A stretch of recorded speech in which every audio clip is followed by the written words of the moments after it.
expérience parce que c'est le seul examen qui peut faire une biopsie en évitant la chirurgie. Et donc, l'écho-endoscopie, ce que va faire l'écho-endoscopie, c'est mettre l'échographe, la sonde de l'échographie à travers le duodénum ou à travers l'estomac pour se coller à la tumeur et donc bien voir la tumeur, passer une aiguille à travers et donc pouvoir faire un prélèvement sans opérer les patients.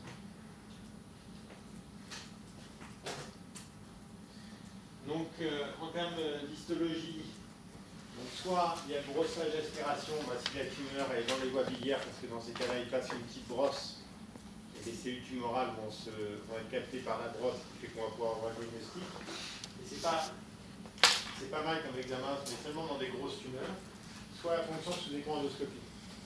Pourquoi c'est important de faire cet examen? Parce que ça peut permettre de faire le diagnostic alors qu'il n'y a pas de chirurgie envisageable. Ça semble logique. Si on opère les patients, dans ce cas-là, après, on aura l'analyse de toute la tumeur. Mais si on n'opère pas les patients, dans ces cas-là, ça peut justifier une chimiothérapie sans chirurgie importante. Et ne me faites pas dire ce que je n'ai pas dit, c'est-à-dire que même si la chirurgie est envisagée, il faut faire cet examen. Parce que pour justifier une chirurgie lourde, il faut avoir la preuve que c'est bien un cancer. Donc dans le bilan d'extension, il faut faire un bilan afin de voir si on peut très bien sélectionner le patient qui va être opéré. Parce que quand on le sélectionne très bien, la mortalité opératoire elle est 2%. Et la survie à 5 ans après la résection, elle est plus de 20%. Elle est autour de 30%. Survie à 5 ans, ça veut dire le nombre de personnes qui sont en vie après 5 ans après la résection d'un cancer du pancréas. Or, ça veut dire que c'est des patients à qui on a enlevé complètement la tumeur. Donc ça veut dire qu'il y a 70% des patients qui ont fait inversement, qui ont une résection parce qu'on a l'objectif de les guérir, et en même temps, qui vont récidiver et mourir. Donc ce n'est pas anodin. Donc il faut éviter de faire des chirurgies qui ne sont pas curatives chez ces patients. Et pour ça, il faut faire un bon bilan. Et le bon bilan, bien sûr, c'est éliminer qu'il n'y ait pas de métastases, voir s'il y a des envahissements artériels, parce que s'il y a un envahissement de l'artère mésentérique, le chirurgien ne peut pas l'enlever complètement, donc c'est sûr qu'il va laisser des cellules tumorales. Donc c'est une contre-indication. S'il y a une thrombose-porte ou un cavernome, c'est qu'il y a un caillot de sang tumoral au niveau de la veine porte, et donc c'est une contre-indication. S'il y a des envahissements ganglionnaires, c'est que c'est une tumeur qui est déjà avancée, donc il faut vérifier qu'il n'y a pas de micrométastase ailleurs. Donc les contre-indications formelles, c'est s'il y a un envahissement veineux important, et s'il y a des ganglions qui sont très loin, notamment les ganglions mésentériques. Parce que dans ces cas-là, le curage ganglionnaire va être très important. Et la morbidité et la mortalité beaucoup plus élevées. Donc les examens à réaliser en première intention, c'est un scanner ou une radiothorax pour le haut, mais surtout des coupes fines au niveau du pancréas pour bien voir la tumeur, pour voir s'il y a des ganglions autour, et une écho-endoscopie, parce que l'échographie, elle est moins... Alors je reviens, l'échographie abdominale, elle est nettement moins bonne que le scanner. Le scanner, c'est bien meilleur. Pourquoi l'échographie abdominale elle est moins bonne? Parce que vous avez des interpositions de l'intestin grêle dans lequel il y a de l'air. Et une échographie abdominale, s'il y a de l'air, ça fait un cône d'onde postérieure, et donc vous ne voyez rien. Donc c'est pour ça que les scanners sont beaucoup plus faciles à faire et beaucoup plus fiables. Après, c'est sûr que s'il y a des métastases hépatiques, l'échographie abdominale, elle est bien. C'est un bon examen pour avoir les métastases hépatiques. Vous voyez que le scanner est toujours supérieur à l'échographie abdominale, donc retenez, cancer du pancréas ou suspicion de cancer du pancréas, scanner. L'écho-endoscopie, c'est un très bon examen parce que pour voir les vaisseaux et pour voir le positionnement des vaisseaux, l'écho-endoscopie est très fiable, avec une très bonne sensibilité et également avec une très bonne sensibilité pour l'envahissement ganglionnaire. Vous avez là une veine splénique et la tumeur est assez hétérogène que vous devinez là. Donc là, vous voyez que la tumeur, il n'y a pas de liseré blanc entre la tumeur et la veine splénique. Donc il y a un envahissement qui arrive au contact de la veine. Et si la tumeur arrive au contact de la veine, c'est-à-dire que le chirurgien ne va pas pouvoir passer entre la veine. Je peux fermer. Le chirurgien ne va pas pouvoir passer entre la veine et la tumeur. Donc en termes de stratégie, il faut identifier les patients qui vont aller à la chirurgie curative et les patients qui vont être palliatifs. La majorité des patients vont être palliatifs. Donc il ne faut pas opérer des patients de façon avec une visée curative alors qu'on sait très bien que c'est palliatif, ce qui est le vrai risque. Parce qu'on sait l'impact que ça a lorsqu'on opère quelqu'un, lorsque c'est palliatif. La survie, elle est vraiment incroyable.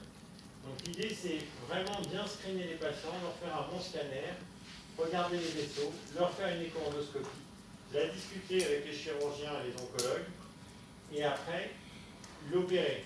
Et si on a un doute, on peut même faire des célioscopies exploratrices pour voir si c'est techniquement envisageable.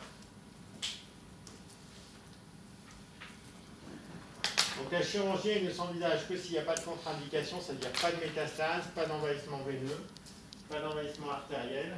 Et dans ces cas-là, c'est duodénopancréatectomie céphalique, donc DPC, pour duodénopancréatectomie céphalique. Ça veut dire que le chirurgien, il enlève toute la tête du pancréas. Comme la tête du pancréas est collée au duodénum, il doit enlever le duodénum, duodénopancréatectomie. Comme juste derrière, il y a les voies biliaires, il doit enlever les voies biliaires pour faire le curage. Donc ça veut dire qu'il enlève tout ça en monobloc. Donc c'est une chirurgie qui est quand même lourde. Et après, il faut qu'il fasse des anastomoses pour remplacer les voies biliaires et pour court-circuiter le pancréas. Donc vous avez là une tumeur du pancréas, donc vous avez le canal de Wirsung, l'ampoule, le duodénum. Vous voyez que le chirurgien il a bien coupé à distance, et vous aviez la tumeur qui était là. Et donc vous comprenez assez facilement que la tumeur elle obstrue le canal de Wirsung et elle entraîne une atrophie en amont, et également derrière elle obstrue les voies biliaires.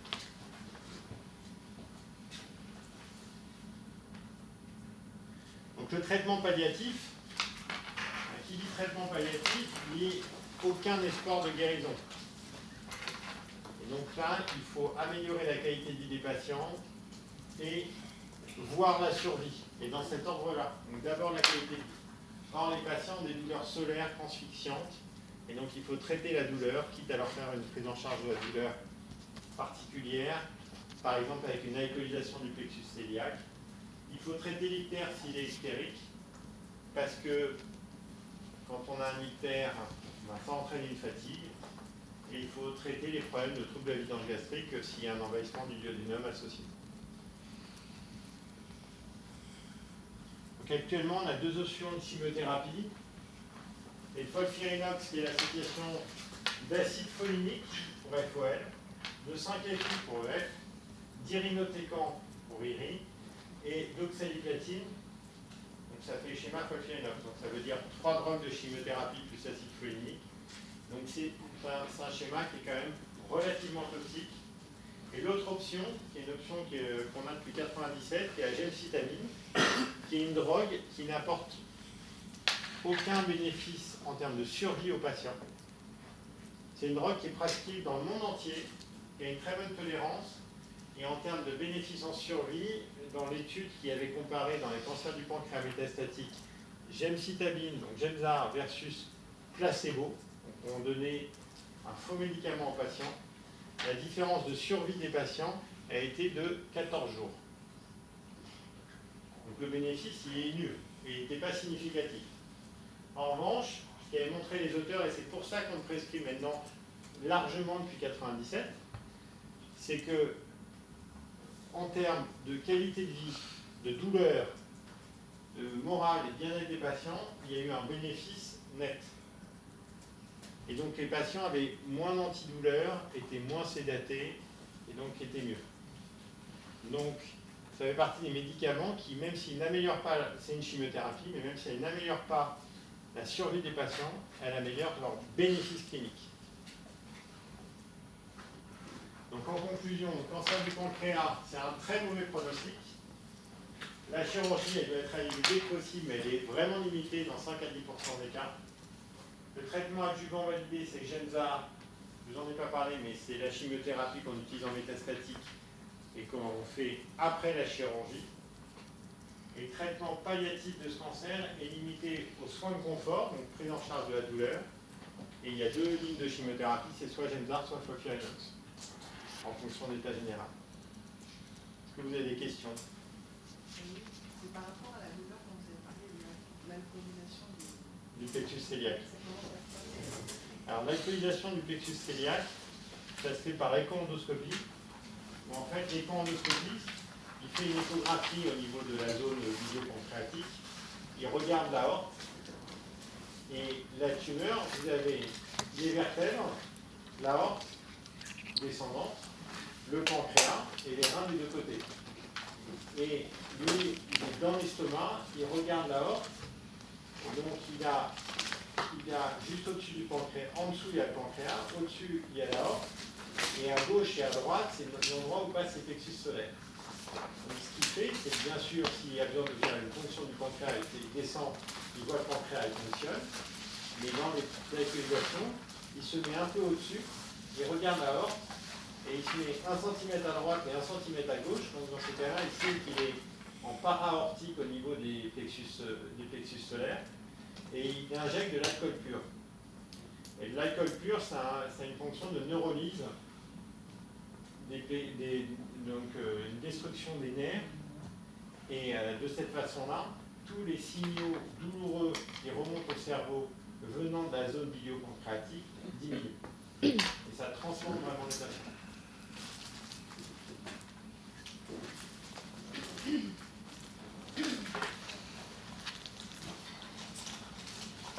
Alors,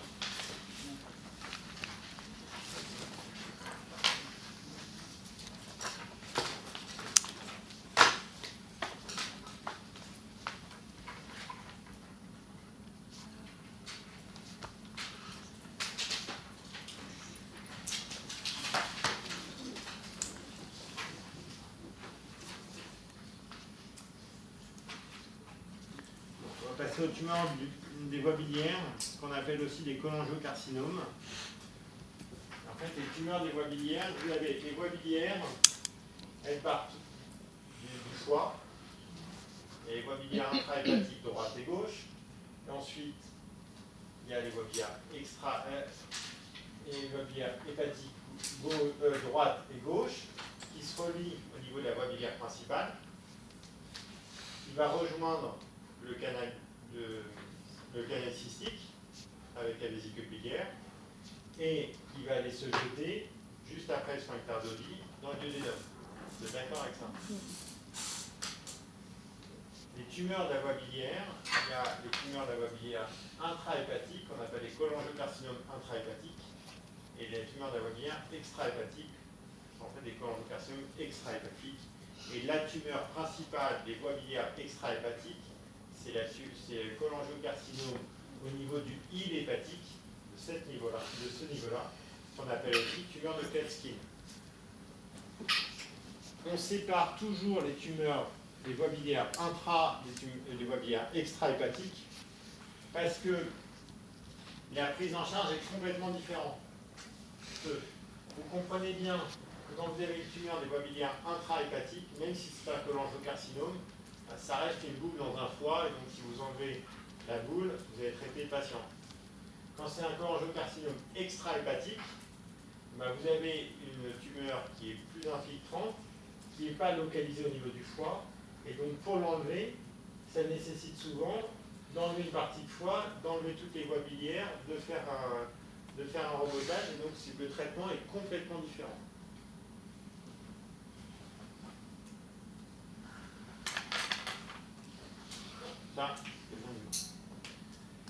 Ça représente 3% des cancers digestifs, donc ce n'est pas un des cancers digestifs les plus fréquents. Et c'est la deuxième cause de cancer primitif hépatobiliaire, parce que la première cause, c'est les carcinomes hépatocellulaires sur cirrhose. Et ça représente 2000 nouveaux cas par an en France, 7500 aux États-Unis, donc c'est des tumeurs qui sont quand même relativement rares. Là, il y a certains centres experts, donc il y en a beaucoup, notamment nous à Cochin.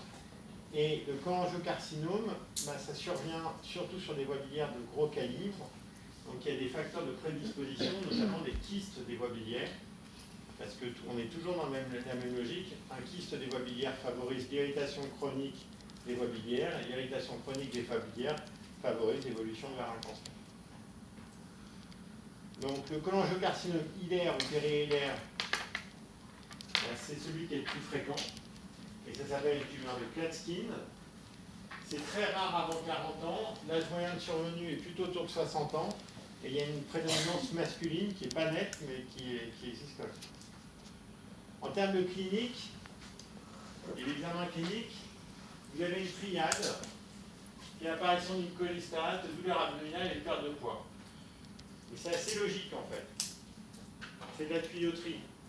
Si vous avez une tumeur des voies biliaires extra-hépatiques, ça veut dire que tout le drainage des voies biliaires extra-hépatiques ne peut plus se faire normalement.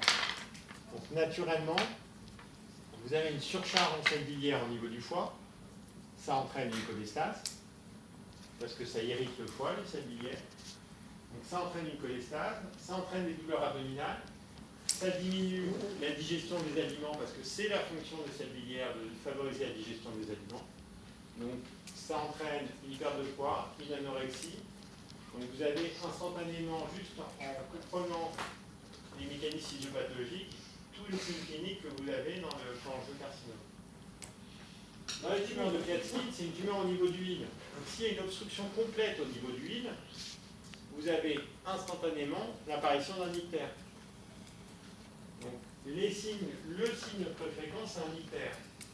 S'il y a un ictère, il y a une surcharge en bile au niveau intrahépatique, une surcharge en bilirubine conjuguée au niveau sanguin, et lorsque la bilirubine conjuguée est élevée dans le sang, c'est-à-dire que vous avez un taux élevé au niveau de la peau, et les sels biliaires étant irritants, ça entraîne un prurite. L'autre cause, c'est l'apparition de douleur abdominale. Mais l'ictère et le prurite, ça fait suspecter un cholangiocarcinome. Les autres signes, après, sont plus rares. Ça vous semble clair? En termes de bilan de sang, vous avez une augmentation fréquente des globules blancs parce qu'il y a une certaine irritation. Une augmentation de la bilirubine totale et conjuguée parce que vous êtes après la constitution de bilirubine conjuguée au niveau des hépatocytes. Et ce n'est pas une mise, ce n'est pas sur hémolyse. Vous avez une augmentation des phosphatases alcaline parce que vous avez une irritation hépatique, une augmentation des transaminases et des gamma-GT. Donc vous avez un tableau d'irritation hépatique avec prédominance sur la cholestase et une augmentation de la bilirubine. Donc les marqueurs, il n'y a pas vraiment de marqueurs spécifiques. Donc c'est pour ça que l'alpha-fétoprotéine, qui est le marqueur du carcinome hépatocellulaire, est négatif. Les autres marqueurs que sont la CE, ça augmente pas obligatoirement, mais ça peut être augmenté. Le CA19-9 peut être augmenté, mais le CA19-9 c'est un très mauvais marqueur parce que avec toute cholestase, il augmente. Donc c'est pas pour ça que c'est un signe discriminant. En termes d'imagerie, l'échographie, elle peut surtout voir la résultante du cancer que le cancer lui-même. C'est-à-dire qu'elle va surtout voir une dilatation des voies biliaires. Et dans ces cas-là, elle va identifier une dilatation des voies biliaires jusqu'à un niveau et après des voies biliaires fines. Et vous avez au scanner une dilatation des voies biliaires intrahépatiques droite et gauche. Donc la branche porte qui est bien, une dilatation quand même nette des voies biliaires, et ensuite si vous descendez, vous avez un arrêt net de la dilatation parce que vous avez une zone tumorale.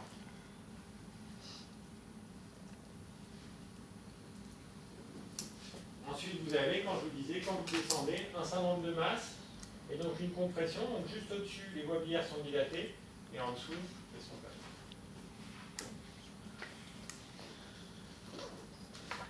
Et là, à l'échographie, vous voyez sur une coupe les voies biliaires qui sont dilatées et d'un seul coup, un arrêt des voies biliaires avec des voies biliaires fines après, et une lésion qui est pile au niveau de la voie biliaire principale. Donc pareil, même mécanisme, là on est sur une BBIRM. Vous avez dilatation des voies biliaires, des voies biliaires qui sont plutôt fines là, et ici vous voyez un arrêt des voies biliaires qui passent de dilaté à normal, et donc la tumeur qui est à ce niveau-là.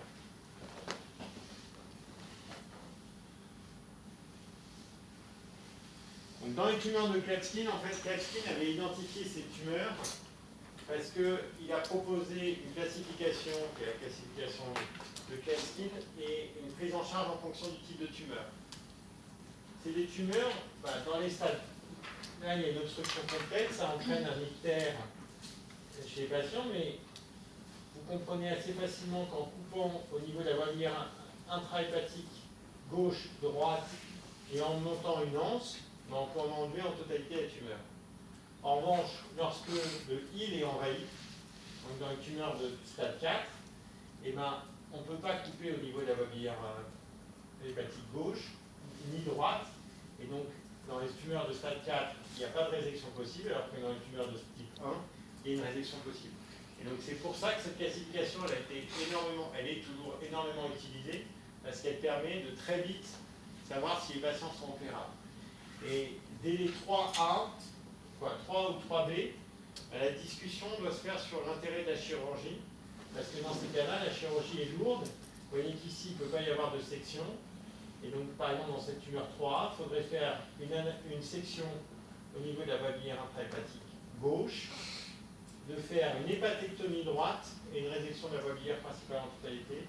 Et inversement, dans cette tumeur 3B, il faut faire une hépatectomie gauche, une résection de la voie biliaire principale. Donc c'est des gestes qui sont automatiquement plus lourds. Donc la classification elle est très utile parce qu'elle grade, naturellement, elle est faite par un chirurgien, donc elle grade très vite l'importance de la chirurgie. Dans les cholangiocarcinomes intrahépatique, alors là c'est beaucoup plus facile parce que dans ces cas-là, le foie est enlevé et vous avez la tumeur, vous voyez, qui peut être même de grande taille, et comme c'est localisé en foie, vous enlevez la boule, c'est beaucoup plus facile à faire. Donc il n'y a aucune cause spécifique. Il y a certains facteurs favorisants qui sont toutes les maladies qui irritent naturellement les voies biliaires. Donc angiocolite à répétition, cholangite sclérosante primitive, les colites inflammatoires, toutes les malformations congénitales, notamment les kystes des voies biliaires, et c'est pour ça qu'on les opère maintenant, pour pouvoir éviter une irritation chronique qui favoriserait un cancer un cholangiocarcinome. La maladie de Caroli et la cholangite la maladie de Caroli, c'est une atrophie des voies biliaires. Vous comprenez assez facilement qu'il y a une irritation chronique. La cholangite sclérosante primitive, c'est une maladie auto-immune qui entraîne une irritation des voies biliaires chroniques. Et les kystes du cholédoque, ça favorise les infections parce que la bile stagne et le cholédoque ne se draine pas complètement. Donc toutes ces maladies favorisent en fait une irritation chronique des voies biliaires qui favorise l'apparition d'un cancer. Et dans ces cas-là, leur évolution est très lente et c'est pour ça que lorsque c'est opérable, notamment pour les kystes du cholédoque, il faut mieux les opérer. Donc, le problème, c'est qu'il y a des diagnostics différentiels et qu'il existe des tumeurs, des sténoses du cholédoque qui sont bénignes. Donc il ne faut pas opérer les sténoses bénignes du cholédoque. Donc c'est pour ça qu'il faut toujours avoir une preuve anatomopathologique. Il peut y avoir des calculs de la voie biliaire principale qui obstruent la voie biliaire et puis comme ça entraîne une irritation, il y a une irritation de l'épithélium de contact et donc on a du mal à bien identifier que c'est un calcul et ça peut ressembler à une tumeur. Et dans ce cas-là, le traitement c'est d'enlever le calcul et c'est pas de faire une chirurgie lourde.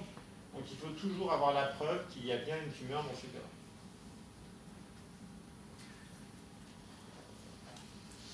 Donc comme je vous disais, là vous avez une maladie de Caroli, donc avec une paucité des voies biliaires et puis surtout des angiocolites avec des pseudo-ASP. Vous voyez que l'ASP il est quasiment le même que dans un cholangiocarcinome.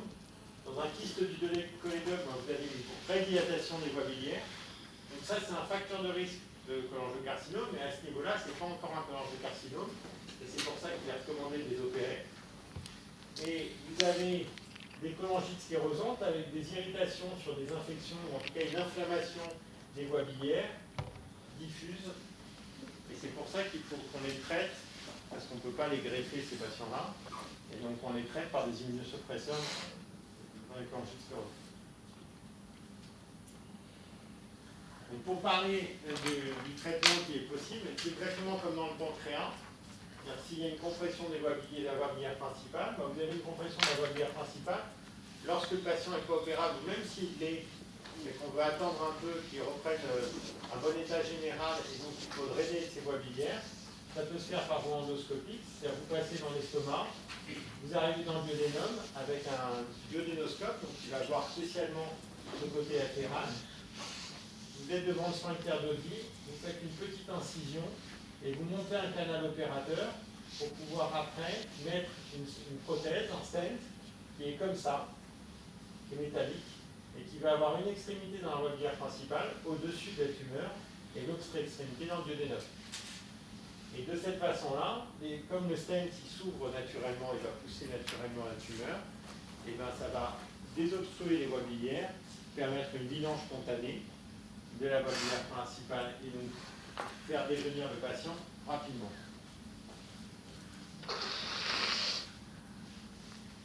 Donc le traitement chirurgical, il s'envisage, mais il peut s'envisager seulement sur les personnes qui sont en bon état général et si le geste n'est pas trop lourd.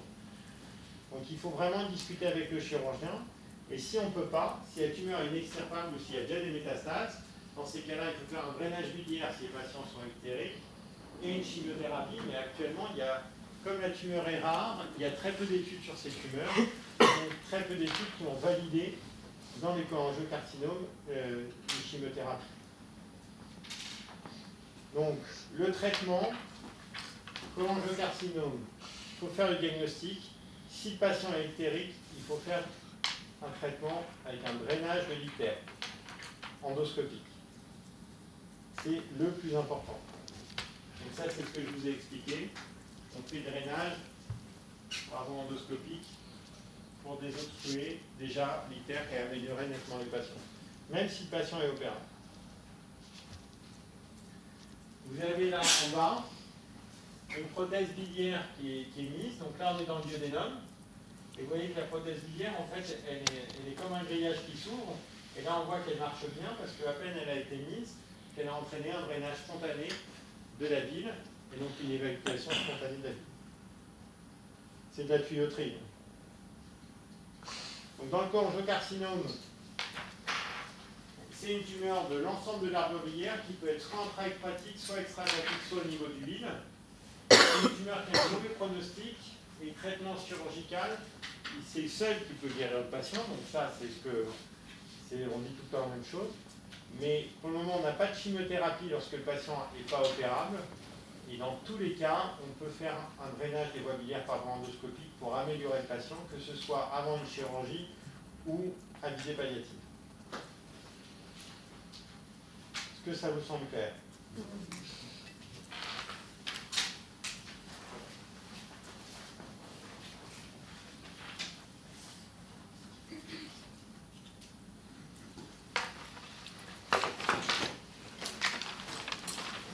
Bon, on va passer au côlon.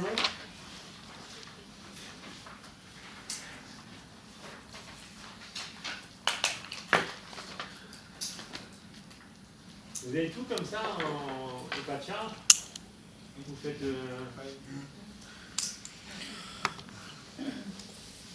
C'est dense, hein, vos courants.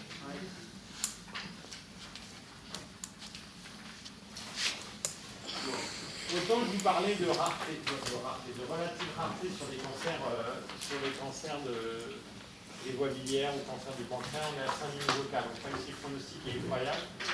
Sur le cancer du côlon, on n'est pas dans la même dimension parce qu'on est à 40 000 nouveaux cas par an en France. Nouveaux cas. Et l'incidence ne fait qu'augmenter. La prise en charge coûte de plus en plus cher. Et la prise en charge, elle est multi-opérateur parce qu'elle peut être aussi bien avec les radiothérapeutes, les chirurgiens, les oncologues, les gastro-entérologues, les nutritionnistes. Donc ça nécessite énormément de compétences. Donc de plus en plus, l'endroit le plus important pour discuter ces patients, c'est vraiment les réunions de concertation pluridisciplinaire. Le cancer du côlon, c'est des cancers qui peuvent être au niveau de tout le côlon, aussi bien du bas foncécal, du côlon ascendant, du côlon transverse, du côlon descendant, du sigmoïde ou du rectum. Il y a une zone un tout petit peu particulière qui est le rectum, parce que le rectum a une particularité. Je vous ai dit l'œsophage tout à l'heure et l'estomac, à chaque fois on faisait des écho-endoscopies. Dans le rectum, dans le côlon, on ne peut pas en faire, parce que dans le côlon est plutôt mobile.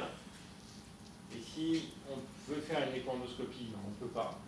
En revanche, au niveau du rectum, le rectum, chez la femme, il est coincé entre le vagin et la vessie, donc il est bien fixe. Et chez l'homme, pareil avec la prostatée sacrale. Donc il n'y a pas de difficulté à estimer la tumeur parce que les organes bougent peu dès qu'on est au niveau du pelvis. L'autre avantage du rectum, c'est que comme l'organe ne bouge quasiment pas, eh bien, il peut être ciblé avec de la radiothérapie. Contrairement à l'intestin grêle et au côlon qui se contracte beaucoup, le rectum ne bougeant pas, à chaque fois, on peut faire de la radiothérapie dessus. Donc rectum avec un R comme radiothérapie, côlon, il n'y a pas de R, donc il n'y a pas de radiothérapie, si vous voulez un moyen simple de vous en souvenir. Parce que le côlon, on ne peut jamais faire de radiothérapie, justement à cause de cette mobilisation.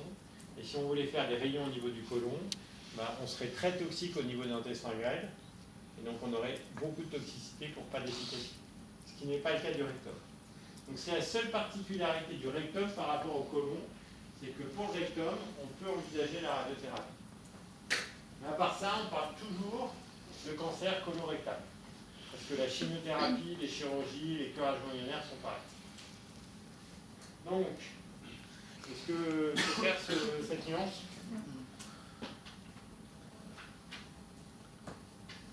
Donc, ce qui a été bien mis en évidence, je vous ai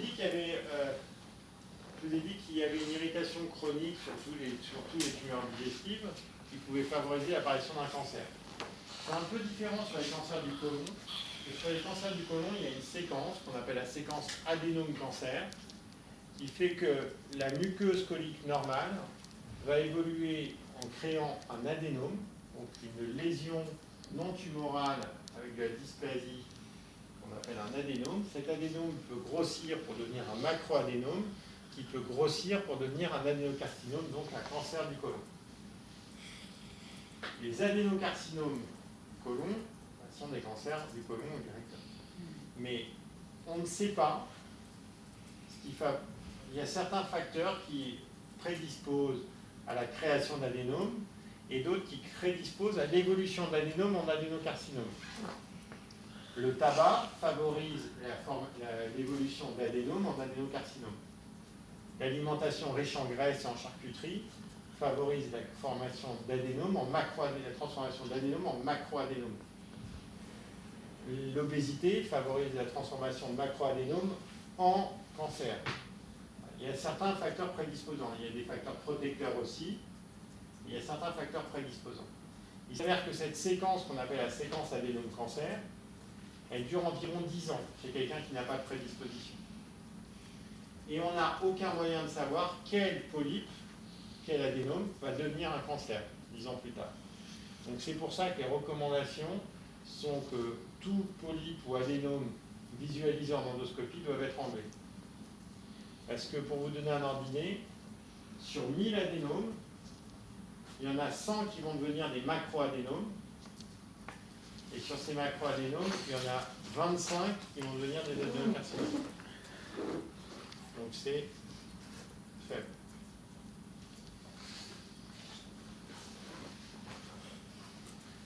Donc, ça, c'est la muqueuse colique normale. Vous avez un aspect vous avez un aspect régulier, et parfois au sein de cet aspect régulier, vous avez des petites lésions. Ça, c'est un adénome en dysplasie de bas grade, infracentimétrique, donc de petit a, qui enlève très facilement à la fin de sa biopsie. L'évolution peut se faire vers un macroadénome, donc une lésion de plus d'1 centimètre, qui ne présente pas de signe de dégénérescence parce qu'il n'y a pas d'ulcération centrale, il n'y a pas d'aspect tumoral.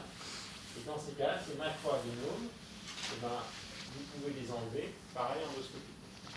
Lorsque vous êtes à un stade de cancer du côlon, là il n'y a plus de résection endoscopique possible, et donc il faut faire un geste chirurgical. Donc il y a des facteurs néfastes qui ont été mis en évidence et des facteurs protecteurs. C'est énormément lié à l'alimentation.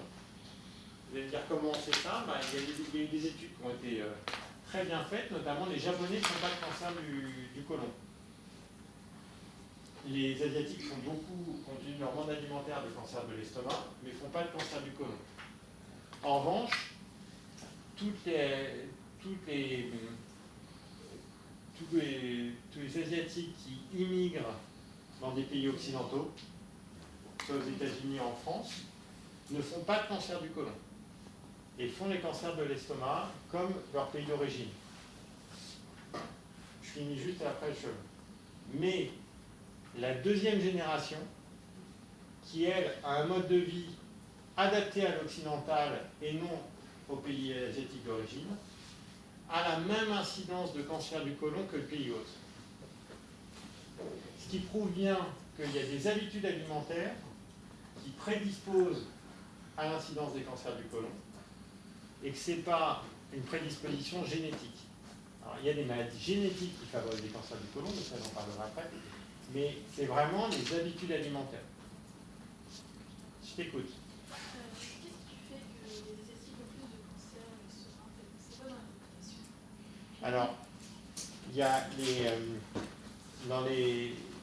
en fait, ils ont des habitudes alimentaires, ils ont aussi le cancer de l'œsophage et de l'estomac, pour deux raisons. D'abord, ils ont des brûlures à répétition, par politesse, et donc il y a même eu des campagnes publicitaires pour dire que, en fait, ce n'était pas mal élevé de ne pas boire le thé chaud, parce qu'ils se sont rendus compte que, par exemple, en Asie, quand les femmes servent le thé, elles servent le thé d'abord au mari, puis ensuite à tous les invités. Et la décence veut que le mari, qui invite ses convives, boive le thé avant les convives et avant sa femme qui n'est pas encore assise. Et ils ont regardé que le moment où le mari buvait le thé, parce que l'incidence des cancers de l'estomac et de l'œsophage est 10 fois supérieure chez les hommes que chez les femmes en Asie, l'incidence au moment où le mari boit le thé, il boit une eau à 80 degrés, donc qui entraîne des brûlures œsophagiennes et gastriques. Le moment où la femme a fini de regarder tout le monde qui boit le thé et va s'asseoir, un bon concept, et va s'asseoir, et elle boit un thé à 45 degrés. Donc elle n'a pas de brûlure. Et il y a le Premier ministre japonais qui a fait des conférences pour expliquer que ce n'était pas mal élevé. Le problème, c'est que c'est une pratique ancestrale qui date de 2000 ans. Et donc voilà, ils ont des modes de vie, surtout avec le thé et l'alcool, qui fait qu'ils ont des brûlures chimiques et thermiques à répétition, et qui favorisent ce type de cancer. Est-ce que l'alimentation épicée, ça a aussi un effet de brûlure? Alors, non, ça ne donne pas de brûlure. Ça entraîne une hypersécrétion de salivaire, mais ça n'entraîne pas de brûlure à proprement dit. C'est pas recommandé, c'est pas en fait décrit comme un facteur, parce que de l'autre côté, c'est vraiment les expositions prolongées et répétées. Et autant par mode alimentaire, les gens peuvent boire régulièrement du thé chaud et prendre l'épicé toute la journée, mis à part les Mexicains, et il n'y a pas de sur-risque au Mexique.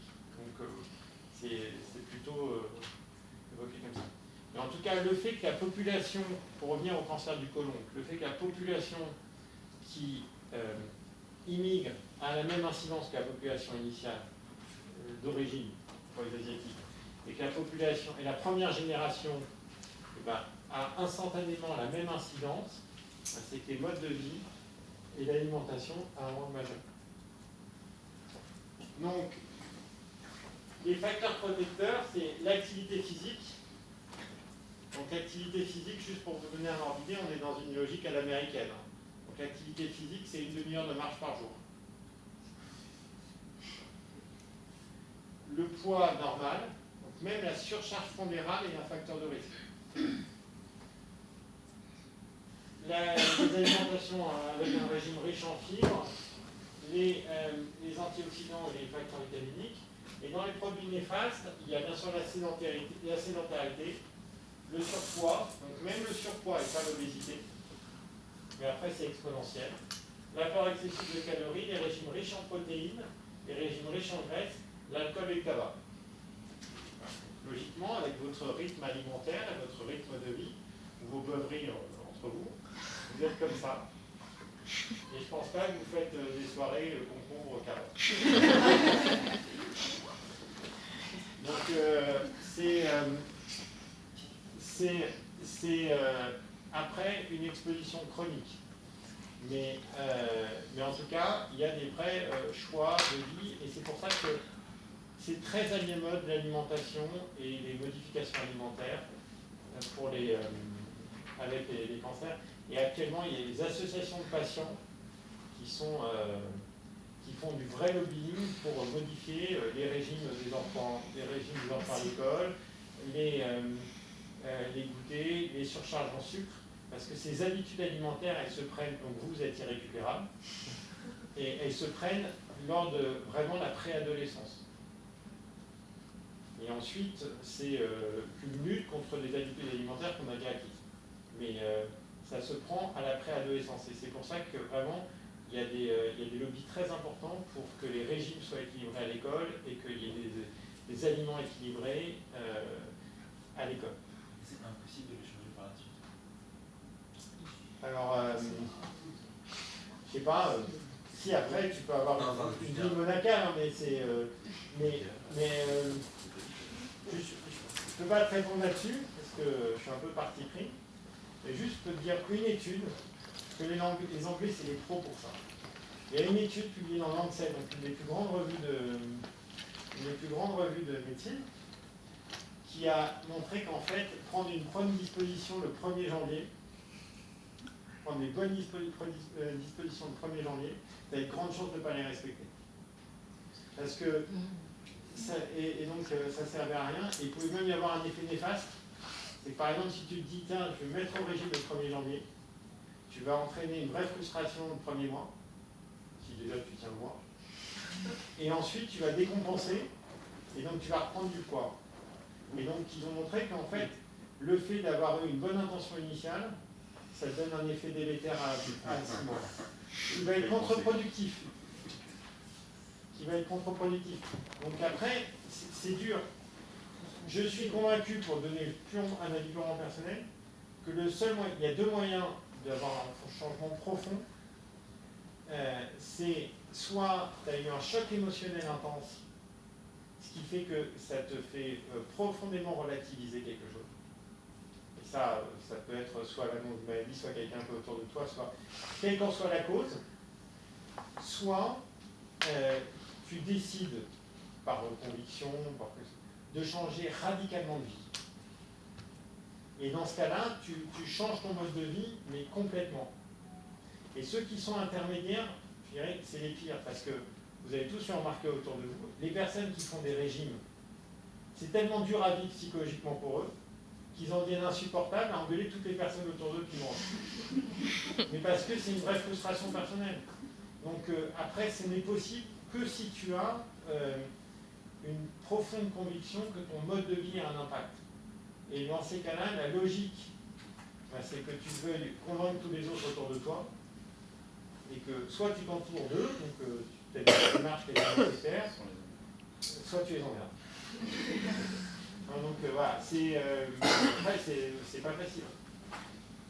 Mais c'est sûr qu'il faut faire la part des choses, c'est-à-dire que c'est comme Donc la spécialité de gastro, c'est une spécialité passionnante parce qu'on est à la fois hépatologue, on s'occupe des problèmes d'alcool, gastro, cancéro, et on fait de la nutrition. Il y a 2 diplômes qui donnent le droit d'être nutritionniste, c'est l'endocrinologie et la gastro. Et dans les... où je voulais en venir, quand tu expliques aux patients les rythmes de vie, les rythmes alimentaires, et bien en fait, naturellement, c'est pas trop dur de les changer un tout petit peu. Sauf que pour les changer profondément,